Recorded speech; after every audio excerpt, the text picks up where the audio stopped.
ඈත පිටිසර ගම්මානයක අම්මෙකුයි පුතෙකුයි ජීවත් වුණා. ඒ පුතාගේ නම වුණේ කමල්. කමල් ජීවත් වුණේ ගොවිතැන් කරලා. ඒ මාසයේ ඇති වූ සුළි කුණාටුව සහ වැස්ස නිසා ගොවිතැනට දැමූ මුදල් ඔක්කොම එයාට හිමි වුණා. මොකද කරන්නේ? මේ වගේ ස්වභාව ධර්මයෙන් සිදුවන හානි වලට අපිට මුකුත් කරන්න බෑ. මෙහෙම කුණාටුවක් එනවා කියලා කලින්ම දන්නවනම් අපි මුකුත් වගා කරන්නෙත් නෑනේ. අම්මේ මේක පළවෙනි වතාව නෙවෙයිනේ. අවුරුදු දෙකකට සැරයක් මේ වගේ කුණාටුවක් වැස්සක් එනවා. එක්ක කුණාටුවක්, එක්ක වැස්සක්, නැත්නම් නියඟයක්. මේ විදිහට කොහොමද ගොවිතැන් කරන්නේ? ඒ නිසා මම තීරණයක් ගත්තා. ගොවිතැන අතහැරලා ව්‍යාපාරයක් පටන් ගන්න. පුතේ ව්‍යාපාරයක් කරන්නත් සල්ලි ඕනේනේ. අස්වැන්නෙන් ලැබෙන්න තිබ්බ සල්ලි ඔක්කොම මේ කුණාටුවට නැති වුණානේ. දැන් අපිට කොහෙන්ද සල්ලි? අම්මේ අපිට තියෙන ඉඩම විකුණලා ඒකෙන් ලැබෙන සල්ලි වලින් ව්‍යාපාරයක් පටන් ගන්නයි මගේ අදහස. මේක තමයි මගේ තීරණය.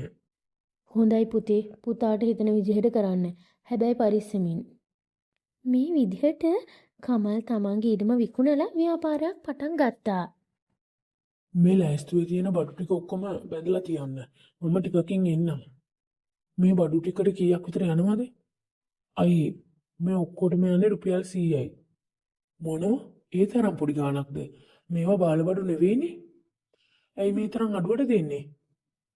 අයියේ මගේ බඩු බාලබඩු නෙමෙයි.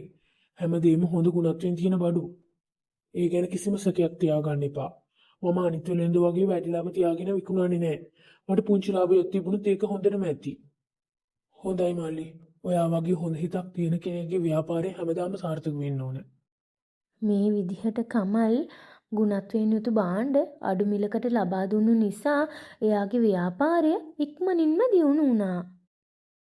ඉතින් කමල්ගේ දියුණු වීම ගැන ගමේ හැමෝම ඊර්ෂ්‍යා කළා. කමල් තමයි මේ ගමේ ඉන්න ලොකුම විලින්දා. එයා ගාව සල්ලි ගොඩක් ඇති. අද රැට අපි එයාගේ ගෙදරට ගිහින් හොරකම් කරමු. එයාගේ කඩේ තියෙන බඩුත් හොරකම් කරමු. මේ හොරකමින් අපිට ගොඩාක් සල්ලි හොයාගන්න පුළුවන් වෙයි. ඉතින් එදා රෑම හොරු කට්ටිය කමල්ගේ කඩේ කමල්ගේ ගෙදරයි තිබුණු මුදල් භාණ්ඩ හැමදේම හොරකම් කළා. ඉතින් තමන් හම්බ කරපු හැමදේම අහිමි වුණු නිසා කමල් ගොඩාක් දුකටපත් වුණා. අම්මේ මොකක්ද අම්මේ අපිට මේ වුනේ? තිබ්බ ඉඩම විකුණලා ව්‍යාපාරයක් පටන් ගත්තා. ව්යාපාරය හොඳට යන වෙලාවේ මේ හොරු ඇවිත් ඔක්කොම හොරකම් කරගෙන ගියානේ. දැන් වෙන ව්‍යාපාරයක් පටන් ගන්න හැදුවත් ඒකට මං ගාව සල්ලි නැහැ. මට නම් හරිම දුකයි අම්මේ. අම්මේ ඔය ටික දවසකට වන්දනාව යන්න හිතුවා. ගිහින් ආවට පස්සේ තීරණයක් ගමු. පුතේ පුතා දුක් වෙන්න එපා. පුතාම හිතින් මෙහෙම වැටුනොත් මම මොනව කරන්නද? මේ වගේ දෙයක් වෙයි කියලා අපි හිතලවත් බැලුවේ නෑනේ පුතේ. පුතා මේ ගැන හිතලා දුක් වෙන්න එපා. පුතා ගිහින් එන්නකෝ. පුතාට පුළුවන් පුතා ආයෙමත් ව්‍යාපාරයක් පටන් ගන්න. පුතා ඉස්සර වගේම ආයෙත් දියුණු වෙයි. මොන දේ කළත් ස්ථිර නෑනේ අම්මේ. මාන්සි වුණත් ඒකට හරියන ප්‍රතිඵලයක් ලැබෙන්නේ නෑ. ටික කාලයකට මම මේ හැමදේම අතහැරලා දුරස් වෙලා ඉන්න හිතුවේ. ඒකයි මම වන්දනාව යන්න හිතුවේ. ඉතින් මේ විදිහට කියලා කමල් ටික දවසකට වන්දනාව යන්න පිටත් වුණා. ගොඩාක් දුර ගමන් කරලා රෑ වුණාට පස්සේ අම්බලමක් ළඟ නතර වුණා. මට තව ගොඩාක් දුර යන්න තියෙනවා. මීට වඩා මට ඇවිදින්නත් බෑ. අද රෑ මෙතන හොඳට විවේක අරගෙන යන්න ඕන. නැන්දේ මට අද රෑට මෙහි නවතින්න පුළුවන්ද? මම හෙට උදින්ම යනවා. හොඳයි පුතා. ඔයාට ඕන තරම් මෙහි නවතින්න පුළුවන්. දවසකට මට රුපියල් 5ක් දුන්නොත් හොඳටම ඇති. මම කැමතියි නැන්දේ. එතකොට කෑම වලට කොච්චරක් දෙන්න ඕනේද? වේල් දෙකේම කෑමත් එක්ක තමයි පුතා මම ඉල්ලපු ගාන විතරක් දෙන්න. ඒ ඇති. තේ පුතා ඔයා දැන් කොහේ ඉඳන්ද එන්නේ? මොකක්ද කරන්නේ? ටිකක් විස්තර කියන්න. මොකද මම මෙහෙ ඇවිත් යන ඕනම කෙනෙක්ගේ විස්තර අහලා දැනගන්නවා. නැන්දේ මම අල්ලපු ගමේ මගේ ව්‍යාපාරය පාඩු වුණා. කලකිරීමට පත්වෙච්ච හින්දා මම වන්දනාව යන්න තීරණය කරලා ආවේ. අනේ පුතේ ඔයාට මේ පුංචි වයසේ මේ වගේ දෙයක් වුණාද? කමක් නෑ පුතේ. මේ හැම දෙයකම ඔයාට හොඳ ප්‍රතිඵලයක් ලැබෙන්න ඕන නම් කාසි නගරේ සිවදත්ත කියලා මුනිවරයෙක් ඉන්නවා. එයා ගාවට ගියොත් ඔයාගේ මේ ප්‍රශ්නවලට එයා විසඳුමක් දෙයි. එහෙමද? මම මේ වෙනකන් කොහේ යන්නද කියලා දැනගෙන හිටියේ නෑ. හෙට උදින්ම මම කාසි නගරයට යනවා. සිවදත්තන් මුනිවරයව හම්බ වෙන්න. මං කොච්චර මහන්සි වෙලා වැඩ කළත් ඒකෙන් මට කිසිම ප්‍රතිඵලයක් නැත්තේ ඇයි කියලා මං එයාගෙන් අහලා දැනගන්නවා. තේ පුතා ඔයා කොහොම හරි ඒ මුනිවරයව හම්බ වෙන්න යනවනේ. පුතාට පුළුවන් නම් මට මේ උදව්ව කරන්න. මගේ මිනිබිරිගේ අම්මයි තාත්තයි නැති වුණු දවසේ ඉඳලා එයා ගොළු ළමෙක් බවට පත් වුණා. එයා කවදා හරි කටක් ඇරලා කතා කරයිද කියලා මම හරිම ආසාවෙන් බලන් ඉන්නේ. ඔයාට පුළුවන් නම් ඒ මුනිවරයාගෙන් ගිහින් අහගෙන ඉන්න මගේ දරුවා කවදද කතා කරන්නේ කියලා. අනිවාර්යෙන්ම මුනිවරයව මුණ ගැහිලා එයා කියපු දේ අනිවාර්යෙන්ම මම නැන්දට ඇවිත් කියන්නම්. ගොඩාක් හොඳයි පුතේ. අද රැට හොඳට විවේක ගන්න. මම ඔයාට සියලු පහසුකම් හදලා දෙන්නම්. ඉතින් එදා රෑ එහිදි විවේක ගත්තු කමල් පහුවදා උදින්ම නැගිටලා කාසි නගරයට යන්න පිටත් වුණා. යන අතරමඟේදී එයාට ලොකු පිපාසයක් ඇති වුණා. ඒ නිසා එයා ගෙයක් ළඟ නතර වෙනවා. මහත්තයා මට ගොඩාක් තිබහයි. බොන්න වතුර ටිකක් දෙනවද? පුතේ මන් දෙන්නම්. මෙන්න බොන්න. ගොඩක් දුර ඉඳලා ගමන් කරගෙන ආවා වගේ. කොහෙද යන්නේ පුතා? මහත්තයා මම කාසි නගරයට ගිහින් මුලින්ම ඒ සිවදෙවියන්ව වැඳලා ඊට පස්සේ ඒ සිවදත්තන් කියන මුනිවරයව හම්බ වෙන්න යන්නේ. ඔයා කාසි නගරේ ඉන්න සිවදත්තන් මුනිවරයව හම්බ වෙන්න යනවද? අපි යාගෙන් මොනවා හරි ඇහුවොත් ඒකට හරි පිළිතුර දීලා එයා අපේ දුක නැති කරනවලු. ඔව් මහත්තයා. ඒ නිසයි මං ඒ මුනිවරයව බලන්න යන්නේ. එහෙනම් මං යන්නද මහත්තයා? පුතේ ටිකක් ඉන්න. මගේ ඊටමේ දොඩම් ගහක් තියෙනවා. මේ වෙනකන් ඒ ගහේ එක ගෙඩියක්වත් හැදිලා නැහැ. ගහ විතරක් ලොකුවට ඇදිලා තියෙනවා. ඇයි ඒකේ තාම ගෙඩි හැදෙන්නේ නැත්තේ කියලා ඒ මුනිවරයාගෙන් අහලා මට කියන්න පුළුවන්ද? ඒක ලොකු දෙයක් නෙවෙයි මහත්තයා. මං ඒ ගැන මුනිවරයාගෙන් අහලා දැනගෙන ආපහු එනකොට අනිවාර්යෙන්ම ඔබට කියන්නම්. මෙන්න පුතා මේ මුදල් ටික තියාගන්න. කාසි යන අයට සල්ලි දෙන එක හොඳයි කියලා කියනවා. ඉතින් ඊට පස්සේ කමල් එතනින් පිටත් වෙලා ගොඩාක් දුර ගමන් කරලා අඳුරු කැලෑවක් මැදින් යනවා. අපෝ මේක මහා අඳුරු කැලෑවක්නේ. ගොඩාක් දුර ඇවිද්දා. කැලෑවෙන් එහාට යන්නම බැහැනේ. හරිම බඩගිනි. කන්න පළතුරු මොනවා හරි තියෙනවද කියලා බලන්න ඕනේ. එතන කවුද මුනිවරයෙක් ඉන්නවා වගේ. කෙලින්ම එයා ගාවට ගිහින් කන්න දෙයක් තියෙනවද කියලා අහලා බලන්න ඕන. ඉතින් ටික වෙලාවකට පස්සේ ඇස් අරපු මුනිවරයා කමල් දිහා බලලා පුතේ කවුද ඔයා? ඇයි ආවේ? තාපසතුමනි මම හැම ආකාරයෙන්ම පාඩු වුණා. මටයි මේ විදිහට වෙන්නේ කියලා දැනගන්න කාසි නගරේ සිවදත්තන් මුනිවරයා බලන්න යන්නේ. එහෙමද? ඔයා සිවදත්තන් මුනිවරයා බලන්න යනවද? මටත් එයාගෙන් සැකයක් අහන්න ඕනේ. ඒකට විස්තර දැනගෙන ඇවිත් මට කියනවද? අනිවාර්යෙන්ම තාපසතුමා මං ඇවිත් කියන්නම්. මොකද්ද ඔබේ සැකය? මම අවුරුදු ගාණක් තිස්සේ තපස් රකින්නවා. හැබැයි මට ඒකේ කිසිම ප්‍රතිඵලයක් තාම ලැබුණේ නෑ. මගේ තපස් ශක්තිය මොකක් හරි බලවේගයක් වළක්වනවා. ඒ බලවේගය මොකක්ද කියලා මට තේරෙන්නේ නෑ. මේ දේ ඔහුගෙන් අහලා කියන්න පුළුවන්ද? ඔබතුමාගේ සැකයට අනිවාර්යෙන්ම පිළිතුරු හොයාගෙන ඇවිත් කියන්නම් තාපසතුමනි. ඒ තාපසතුමනි දැන් නම් මට හරිම බඩගිනි. ඒ බඩගින්න නිවා ගන්න ක්‍රමයක් මට කියන්න පුළුවන්ද? මෙහි පළතුරු හොයාගන්න තැනක් මට කියන්න පුළුවන්ද? මෙන්න දරුවෝ මං ගාව ටිකක් පළතුරු තියෙනවා. මේ ඔක්කොම ඔයාම කන්න. ඉතින් මේ විදිහට කමල් තාපසතුමා දුන්නු පළතුරු ඔක්කොම කෑවට පස්සේ ආයෙත් තමන්ගේ ගමන යන්න පිටත් වුණා.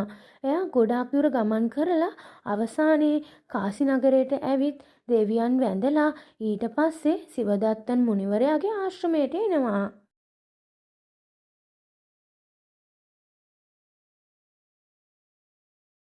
මුනිවරයාණෙනි මම අල්ලපු ගමේ ඉඳන් ආවේ.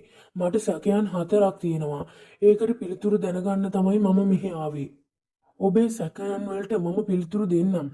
හැබැයි මට සමහර නීති රීති තියෙනවා. මම එක්කෙනෙකුට ප්‍රශ්න 3කට විතරයි පිළිතුරු දෙන්නේ. හැබැයි ඔයා ගාව ඉල්ලීම් 4ක් තියෙනවා කියනවනේ. ඒ නිසා මේකෙන් එක ඉල්ලීමක් ඔබ ප්‍රතික්ෂේප කරන්න ඕනේ. මම කොච්චර මහන්සි වෙලා වැඩ කළත් මට අයි පාඩු වෙන්නේ කියලා දැනගන්නයි මම මේ තරම් දුර ගමනක් ආවේ. හැබැයි මම එන අතරමඟදී මට උදව් කරපු අයට මේ තාපසතුමාගෙන් පිළිතුරු අහලා කියන්නම් කියලා පොරොන්දු වෙලා ආවි. දැන් මගේ ප්‍රශ්නේ විතරක් ඇහුවොත් ඒ තුන්දෙනාගෙන් එක්කෙනෙකුට මම පොරොන්දුව කඩ කළා වෙනවා. පුතා, ඔයා මොකක්ද කල්පනා කරන්නේ? 4න් අතහරින්න පුළුවන් ප්‍රශ්නේ මොකක්ද? මොන ප්‍රශ්නේ දහන්න නැතුව ඉන්නේ කියලා මම තීරණය කළා තාපසතුමනි. තාපසතුමනි, මගේ පළවෙනි සැකය. මං එන අතරමඟදී තාපසතුමෙක් තපස් රකිමින් හිටියා. ඔහු අවුරුදු ගාණක් තිස්සේ තපස් රැකලා එතුමාට ඒකෙන් කිසිම ප්‍රතිඵලයක් ලැබුණේ නැහැලු. ඒකට හේතුව මොකක්ද කියලා දැනගෙන ඉන්න කිව්වා. ටිකක් කියන්න පුළුවන්ද තාපසතුමනි? පුතේ, ඒ තාපසවරයාගේ ඔළුවේ මාණික්කයක් තියෙනවා. ඔහුගේ මුළු තපස් ශක්තියම ඒ මාණික්කය ඇදලා ගන්නවා. ඒ මාණික්කය ගල ඔහු අරගත්තොත් ඔහුගේ ප්‍රශ්න සියල්ලම විසඳෙයි. ගොඩක් ස්තුතියි තාපසතුමනි. ඉතින් කමල් ඊළඟ ප්‍රශ්න දෙකටත් තාපසතුමාගේ පිළිතුරු ලබා ගත්තා. තාපසතුමනි, එහෙනම් මම යන්නද? පුතේ, ඔබට ජය වේවා. ඔබගේ හොඳ ගතිගුණ ඔබට යහපතක්ම සිද්ධ කරයි. ගිහින් එන්න. ඉතින් එතනින් ආපහු පිටත් වෙලා යමින් සිටි කමල් මුලින්ම තපස් රකිමින් හිටපු ඒ තාපසතුමා ළඟට යනවා.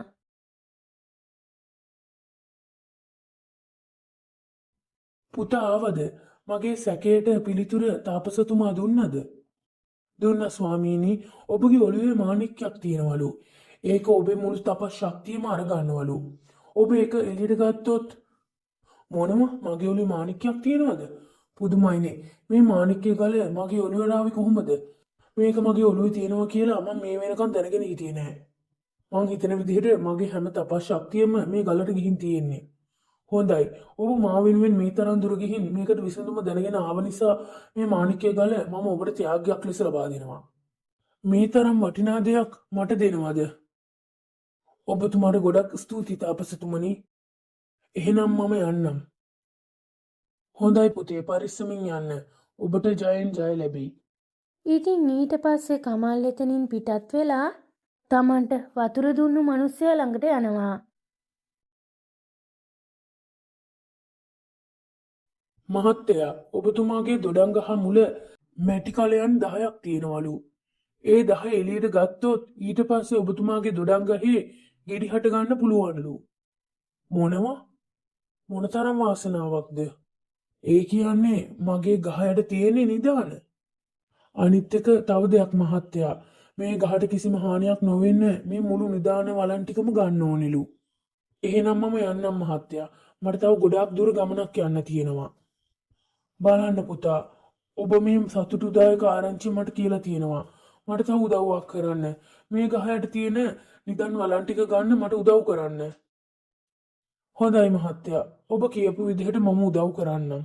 එන්න. ඊට පස්සේ දෙන්නම එකතු වෙලා ඒ ගහට කිසිම අනතුරක් නොවෙන්න පැත්තකින් පරිස්සමෙන් හාරලා යට වල දාලා තිබුණු මැටි කල 10 එළියට ගන්නවා. මේක දැකලා ඒ මිනිස්සයා ගොඩාක් සතුටු වෙනවා. දරුවෝ, මට මේ නිදානේ ලැබෙන්න හේතුව ඔබ. ඔබ විතරක් කාසි නගරයට ගිහින් ඒ මුනිවරයාගෙන් මේක අහුවේ නැත්නම් මට මේ නිදානේ හම්බෙන්නේ නැහැ. මම ඔබට පුංචි තෑග්ගක් දෙනවා. මේකෙන් කල 5ක් ඔයා අරගෙන යන්න. මම කිසිම දෙයක් බලාපොරොත්තු වෙලා මේක කළේ නැහැ මහත්තයා. මේ ඔක්කොම හම්බුනේ ඔබතුමාගේ ගෙදරින්. ඒ නිසා මේකේ සම්පූර්ණ අයිතිය තියෙන්නේ ඔබතුමාට. එහෙම කියන්න එපා දරුවෝ. මම මේක හදවතින්ම තමයි දෙන්නේ. ප්‍රතික්ෂේප කරන්න එපා. මේක ඔබ අරගෙන යන්න. මම ඔබට කරත්තයක් වුණත් ලෑස්ති කරලා දෙන්නම්. ඉතින් කමල් ඒ මිනිස්සයා දුන්නු කල 5 අරගෙන තමන්ට නවාතැන් දුන්නු ඒ අම්මගේ ගෙදරට යනවා. පුතේ, ඔයා ආවද? පුතාට ගොඩක් මහන්සි පාටයි. මං පුතාට කෑම ටිකක් ලෑස්ති කරන්නම්. නෑ නැන්දි, මම හොඳට කාලා තමයි ආවේ. නැන්ද අහපු ප්‍රශ්නෙට උත්තරේ මම හොයාගෙන ආවා. නැන්දාගේ මිනිබිරිගේ අනාගත සැමියාව දැක්ක ගමන් ඇයට කතා කරන්න පුළුවන් වෙයි කියලා තාපසතුමා කිව්වා. මගේ මිනිබිරිව විවාහ කරගන්න තරුණයා කොහේ ඉන්නවද දන්නේ නෑ. මං හරි ආසයි මගේ බිනිබිරි කතා කරනවා අහන්න. එයාට ඒ වාසනාව කවද ලැබෙයිද කියලා දන්නේ නෑ. ඉක්මනින් මේක සිද්ධ වෙයි නැන්දි. ඔයා විශ්වාසයෙන් ඉන්න. ඉතින් මේ දෙන්න මේ විදිහට කතා කරගෙන ඉන්නකොට ඒ වෙලාවේ එතනට ඒ ආච්චිගේ මිනිබිරි එනවා.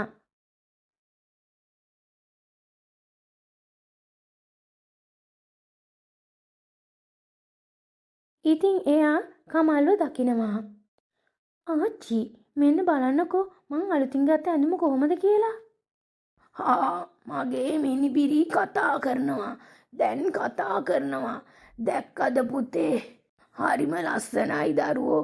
මගේ දුවට මේ ඇඳුම හරිම ලස්සනයි.